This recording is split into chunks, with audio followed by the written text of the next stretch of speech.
So good afternoon, good evening, or good night, depending on whereabouts you are in the world, and welcome to another episode of Geographics. I am your interim host, Carl Smallwood, and today we're talking about the Mont Blanc Tunnel, the engineering marvel you've likely never heard of. And as with all the videos for Geographics, Biographics, and Top 10s, our two sister channels, this video is based on a script submitted to us by a member of our writing team. That member of our writing team today being Ben Edelman. Follow them at the social media links you can find below. And before we get to it, I'd like to point out that I'm not very well. I've been bedridden for the last few days, so if I look a little paler, sicklier than usual, that's why. I know I'm British, so that's not really saying much, but just I thought I'd point it out because I'm not 100% today. It's also why I've got this weird, noxious, day-glow looking concoction in front of me. It is for my throat because it really, really, really hurts.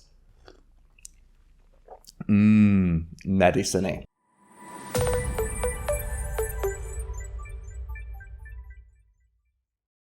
For centuries, mountain ranges have served as one of the most formidable obstacles for mankind. They are, to put it lightly, transportation nightmares for anyone in the business of moving goods or indeed people. You either have to wind your way through them, which is slow and time-consuming and dangerous a process, or else go around them, which could make you have to travel extra hundreds or even thousands of miles. Modern technology has solved the problem of mountain ranges, however, in the form of road tunnels. Rather than go over or around, you go right on through.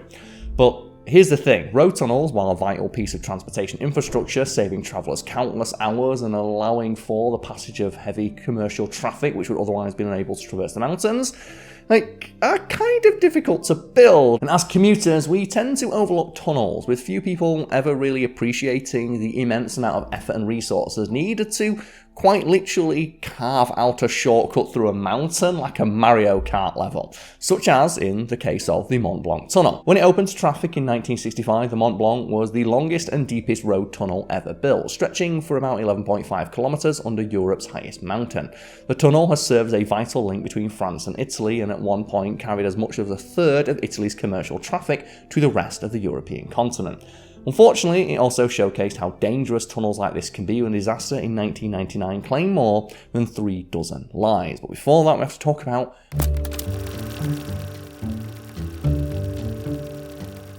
the Alps is one of the most famous mountain ranges in the world. It's literally where we get the word alpine from, after all. Situated smack dab in the middle of Western Europe, the Alps form a natural barrier between the Italian peninsula and the rest of the continent. Throughout history, this has been both a blessing and a curse. It made Italy relatively easy to defend for the ancient Romans and their successors, except for that one time Hannibal led an army complete with elephants over the Alps into Italy, and the Romans were really surprised about that one, but that's a story for another day. But it also made building roads capable of handling heavy commercial traffic a logistical nightmare. Fast forward to the middle of the 20th century, World War II just ended, leaving Europe's economy in shambles. France and Italy, who had been on opposing sides in the war, are now friendly with each other once again, and both are looking to increase trade between the two nations. But how are they going to overcome the usual obstacle in their path, those pesky mountains? Fortunately, modern technology offered a solution. Just blow a hole right through the middle of it. This was by no means a new idea. Men have been digging tunnels for a long time, though the invention of mechanical drilling machines and industrial explosive made the process considerably easier beginning in the 19th century. That was when the first Transalpine tunnel was built, the Frejus Rail Tunnel, which opened in 1871 and offered, for the first time, a railroad link between France and Italy. Also, I'd like to at this point apologise if any of my French or Italian pronunciations are not quite perfect. I would blame my illness, but I'm just going to say I'm just really bad at pronouncing French and Italian words sometimes. But now this was the 20th century, and with the new century came a new form of transportation, the automobile. What was needed now was a road tunnel capable of allowing both cars and, perhaps more importantly, heavily loaded trucks to traverse the mountains without having to spend a lot of time and gasoline going over the perilous mountain roads that hadn't really improved much since the time of Hannibal. Since the tunnel was going to cross an international border and promised to be an expansive and labour-intensive one, the French and Italian governments were going to have to work closely together to fund and execute the project, which wasn't exactly easy. The Italian Parliament ratified the Charter of the Tunnel project in 1954, but their French counterparts wouldn't do the same until 1957. But at least when they did, it was time for the next step.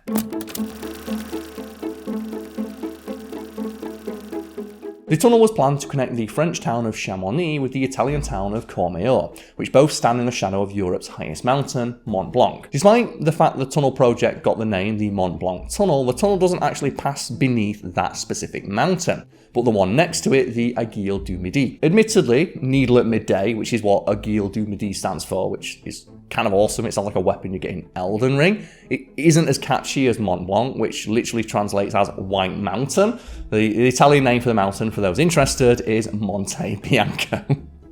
Which just sounds like a wine that I would not drink, but would get if it was on special for like 3 bottles for $5. Naming misnomers aside, the construction of the ambitious project got underway in 1959. To cover the 11.6 kilometres, or roughly 7.2 mile length, the two countries agreed to split up the work. The French company, ATMB, would begin digging on their side, and the Italian company, SITMB, would start on theirs, and the two would hopefully meet in the middle. I'm reminded of the construction of the Channel Tunnel, which is a similarly just massive project undertaken, again with France, but this time with Britain. And they made it into a competition of sorts. Like the British side and the French side had a friendly competition to see who could dig further towards the other one when they met in the middle. And there's a famous photo of the French and English engineers just reaching through the hole and shaking hands with each other and just exchanging flags. I do quite like that story. It's a fun just story of just international camaraderie, that friendly spirit of competition. It's kind of weird as well because the machines they used to build the Channel Tunnel, they didn't know what to do with them because there was these massive purpose-built machines that did nothing but just tunnel through thousands of feet and tons of rock. So what they did is they made them dig themselves into the ground and bury themselves and just left them there. And that is that's got to be in a million years' time, in the world is Mad Max times, someone's going to dig that up and worship as a god, right? Just a several 100-ton drilling machine buried in the earth, some sort of mechanical insect. Terrifying, but again, story for another day. So this was no ordinary hole in the ground. The two teams needed to carve out a space about 8.6 meters, 28 feet wide, and 4.35 meters, 14.3 feet tall. A space which was currently filled with about 555,000 cubic meters, or 19.6 million cubic feet, of solid mountain rock. To accomplish the task, the workers used a drilling jumbo, a massive 100-ton beast that could drill 16 holes in the rock at once to a depth of about 4 meters. The holes were then packed with explosives, which blew out the rock so it could be cleared away.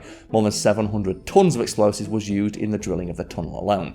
After 3 weeks of work, during which 23 men died, there was a lot of big explosions and heavy rocks going on, remember, the two drilling teams met in August of 1962, exchanging flags and celebrating extensively, for which they had good reason. The variance between the two shafts was a paltry 13 centimeters, or about 5 inches. And it's not mentioned in the script, but I do happen to know this offhand. One of the things that makes drilling these sort of tunnels really difficult, especially if you're planning on drilling from two different sides at once and meeting in the middle, is that a lot of the tools you would use to orient yourself don't really work.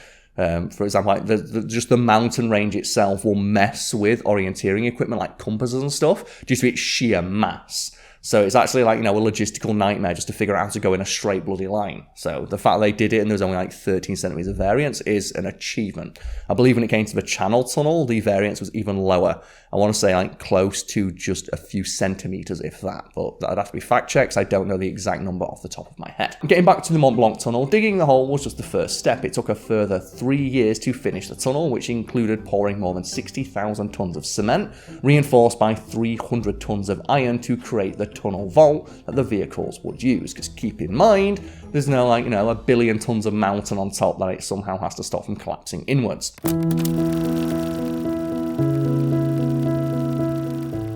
Finally, on July 16, 1965, an elaborate opening ceremony was held to commemorate the completion of the Mont Blanc Tunnel, attended by the President of France, Charles de Gaulle, and his Italian counterpart, Giuseppe Saragat. It was an astounding feat of engineering. Not only was it the longest road tunnel in the world, it smashed the record, coming in at more than 3 times the length of its predecessor, the Kanmon Roadway Tunnel in Japan. It was also, at the time, the deepest tunnel of any kind ever to be built, coming in at 2,480 meters, 8,140 feet underground at its deepest point.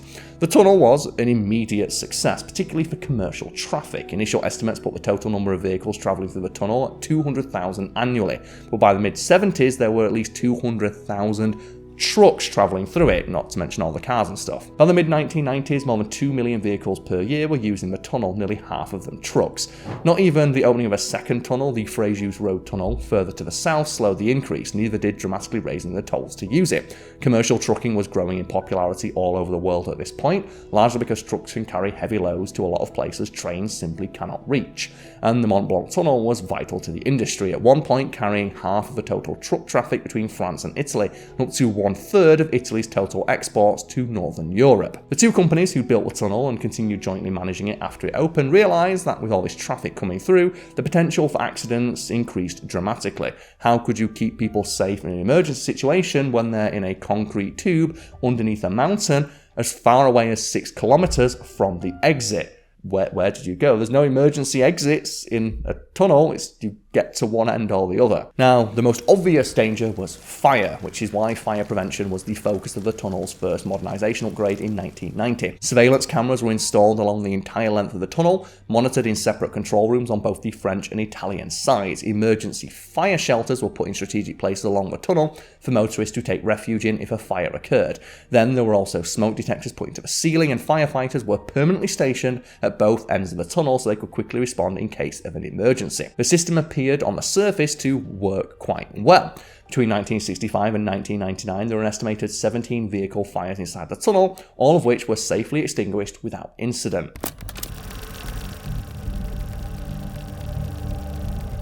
Prior to March 24, 1999, a major disaster occurring in a road tunnel was the stuff of fiction, like in the 1996 film Daylight, and the author has put a note in here saying that this is an absolutely bananas movie starring Sylvester Stallone and a pre-Lord of the Rings Viggo Mortensen, and they recommend it highly. They didn't need to pull that in for me because this is one of my favourite films. As a kid, we had this film on VHS and I would just watch it over and over again. And just a couple of scenes that live rent-free in my head include one where they talk about how the cement for the tunnel in the film is still wet because like so many thousands of tons of it were poured. And I just remember like them intentionally having to blow up parts of the tunnel to escape. And just the image of Sylvester Stallone putting a bomb inside like weird wet cement is always stuck in my head for some reason. But I would recommend the film. It's pretty good. Terrifying. It made me not want to go through tunnels as a kid. Which kind of sucked because there was a tunnel we needed to go through to go visit my granddad. And I always cried when we went through it because I was scared. And my parents never thought to stop making me watch that movie. Figures. Getting back to reality though, it was shaping up to be just another early spring day at the Mont Blanc Tunnel. At 10:45 AM, Belgian truck driver Gilbert de Grave brought his big rig through the toll booth and into the tunnel on the French side. His truck was hauling a refrigerated trailer containing 12 tons of flour and 9 tons of margarine, which he was delivering to a food factory in Milan. Within a few minutes of entering the tunnel, drivers going either way were flashing their headlights at de Grave, warning him that something was wrong. Smoke was coming out from somewhere behind him. Investigators later surmised that either shortly before or shortly after entering the tunnel, another driver had thrown a still-lit cigarette out of their window, and in a case of spectacularly bad luck, it was sucked into the air intake of de Grave's truck, setting the air filter on fire. It's another reason to hate people who throw things out of windows in cars. As the smoke got worse, de Grave stopped his truck over halfway through the tunnel and got out to retrieve his extinguisher. However, the additional airflow to smouldering fire caused by the stopping of the truck caused the entire cab to explode into flames within seconds, and the fire then spread to the trailer, igniting the highly flammable polyurethane inner lining and then the cargo itself. And you probably wouldn't consider margarine to be particularly all that dangerous a product, except maybe to your health if you eat too much of it, but it turns out when it melts, margarine is particularly volatile. It was later determined that the 9 tons of margarine that caught fire on de Grave's truck was the equivalent of a fully loaded oil tanker catching on fire and exploding. It's also worth noting as well that flour is also especially flammable. Again, you might not think flour would be all that flammable, but it's because when it explodes, it's like a big cloud, like the actual flour particles themselves catch fire. And when there's a big cloud of it, as when you've got several tons of the stuff like, blowing up, yeah. So that's why, flour factories are especially on the ball when it comes to fire prevention. A friend of mine works in the food industry and told me that they went to a custard factory once, and every step of the way they were asked when they were going through is like, have you got anything that can create a fire? Have you got a lighter? Have you got matches? No. Next step, you got a fire, you got lighters. And they found out it's because custard factories back in the day would just detonate because of all the flour particles in the air. They'd all catch fire at once and just blow up. So yeah. Just the idea of a custard factory detonating is terrifying. And something similar can also happen with sugar particles. And there's a very famous story from the UK, from the town I grew up in, actually, of the Haribo sweet factory catching on fire.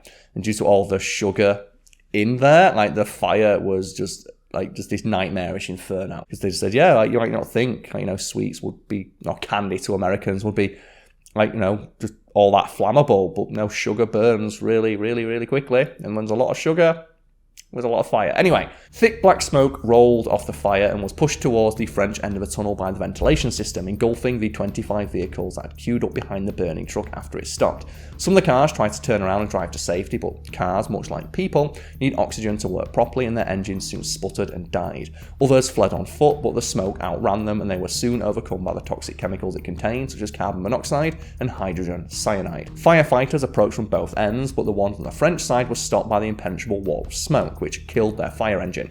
Like, it literally killed the thing designed to fight the fire. The ones on the Italian side who were able to approach soon had to flee for their very lives as the fire spread to other vehicles whose tyres and fuel tanks were exploding, sending deadly shrapnel flying in every direction. Eventually, it was deemed simply too dangerous to even attempt to fight the fire, and it was left to just burn itself out. The conflagration raged for about 53 hours, reaching a temperature of 1,000 degrees Celsius or 1,800 degrees Fahrenheit, hot enough to burn virtually everything in its path, including totally cremating the bodies of the victims left behind.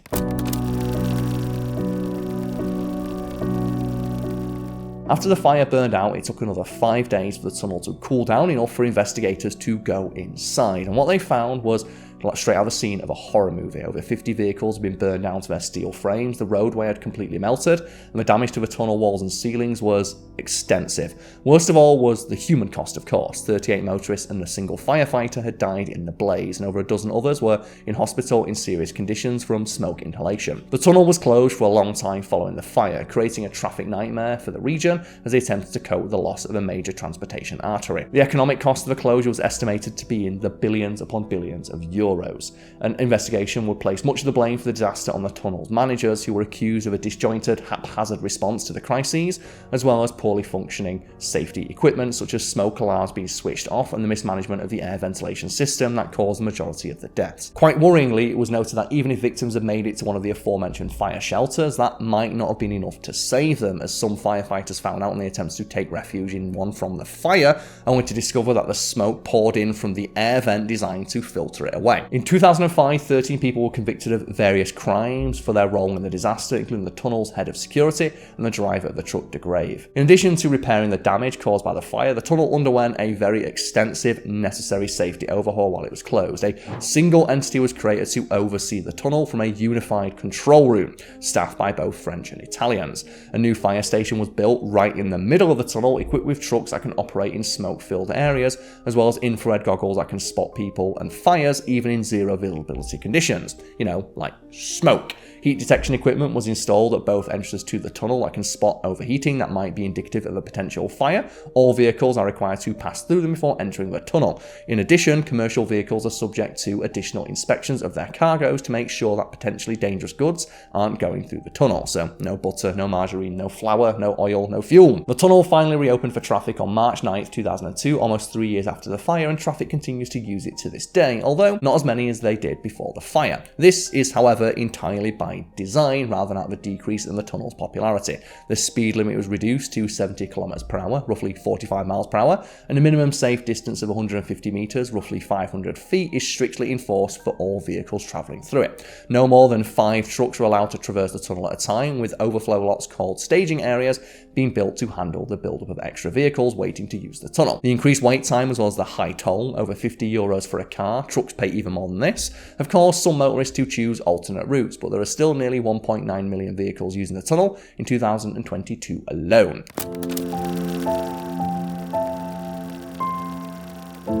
The Mont Blanc Tunnel lost its status as the world's longest road tunnel in 1978. Today, that honour belongs to the Lærdal Tunnel in Norway, which at 24.51 kilometres, roughly 15.23 miles, is more than twice as long as Mont Blanc.